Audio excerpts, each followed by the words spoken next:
Encore un sujet très important qui touche encore nous les jeunes. Arrête de vouloir investir si tu es jeune. Arrête. Ça ne devrait pas être ta priorité. Car en ce moment, je vois beaucoup de jeunes qui sont à fond dans ça, qui veulent investir. Je reçois beaucoup de questions d'abonnés qui me demandent, Ibrahim, c'est quoi le meilleur moyen pour moi d'investir? J'ai 100 000 francs, j'ai 100 euros, j'ai 200 euros. C'est quoi le meilleur moyen d'investir? Je vais être clair dans cette vidéo. Si tu as 100 euros, si tu as 200 euros, si tu as 1000 euros, investis en toi. Arrête de vouloir investir dans les cryptos. Arrête de vouloir investir dans des applications douteuses qui vont te donner des retours d'investissement de 1000%. Éloigne-toi de ça. Dans 90% des cas, tu perdras ton argent. Ok? Tu perdras ton argent. Lorsque tu veux investir de l'argent, lorsque tu arrives à un point de ta vie où tu veux investir, tu dois investir des sommes que tu es prêt à perdre. Ok? Et quand tu es jeune et que toutes tes économies, c'est 1000 euros, tu n'es pas prêt à perdre 1000 euros. Donc, tu ne vas pas les mettre tes 1000 euros dans une application douteuse qui te promet des retours d'investissement inimaginables et c'est vraiment pas vrai. Tu le sais. Quelque part, ton esprit logique te dit c'est pas possible. Mais tu as tes émotions qui te disent on va tester voir. Et tu finis déçu à chaque fois. Arrête. Ça ne devrait pas être ta priorité d'investir. Ça me rappelle un livre que j'ai lu même partiellement.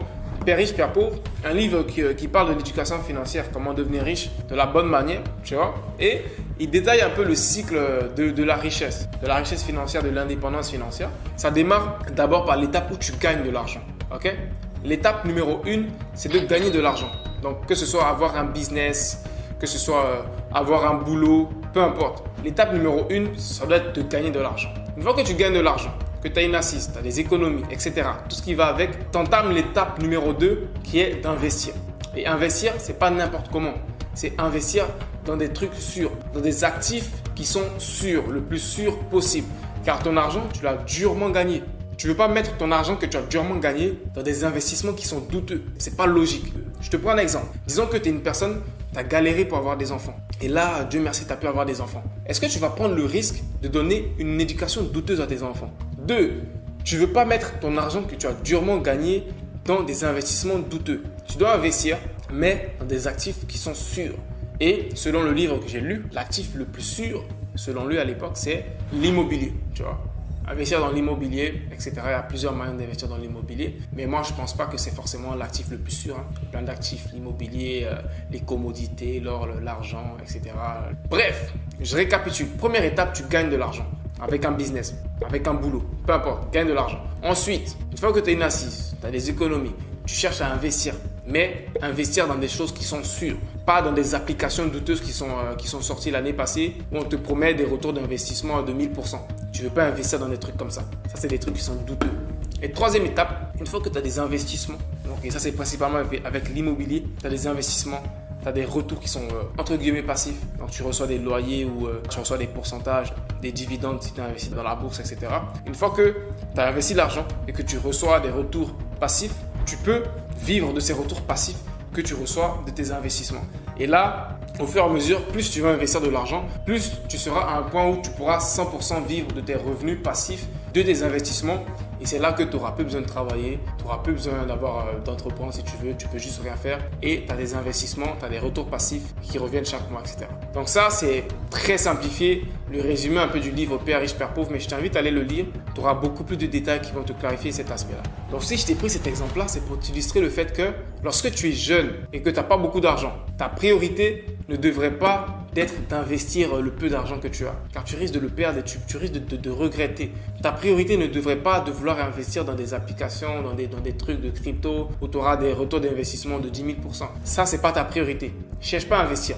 Donc si tu es jeune, tu as moins de 18 ans, tu as moins de 19 ans, arrête de venir me demander sur Instagram, Ibrahim, comment j'investis 100 euros. Car je vais te dire, si tu veux investir 100 euros, investis ça en toi. Achète des livres, achète des formations, investis en toi. Peu importe la manière dont tu vas investir en toi. Les 100 euros ne vont pas te servir d'aller investir dans la bourse ou quoi que ce soit. Les 100 euros, tu vas les prendre pour investir en toi. C'est le meilleur investissement que tu peux faire quand tu es jeune. Et moi, je te parle par expérience. Moi, j'ai fait cet investissement en moi lorsque j'ai commencé à gagner mes premières sommes sur Internet, sur YouTube à l'époque. Le premier réflexe que j'ai commencé à avoir, c'est de toujours connaître encore plus, tu vois. Toujours améliorer mon business. Et c'est ce que je fais toujours en ce moment. C'est-à-dire recruter des nouvelles personnes qui vont me permettre de faire plus d'argent dans mon business. Même prendre des coachings, etc.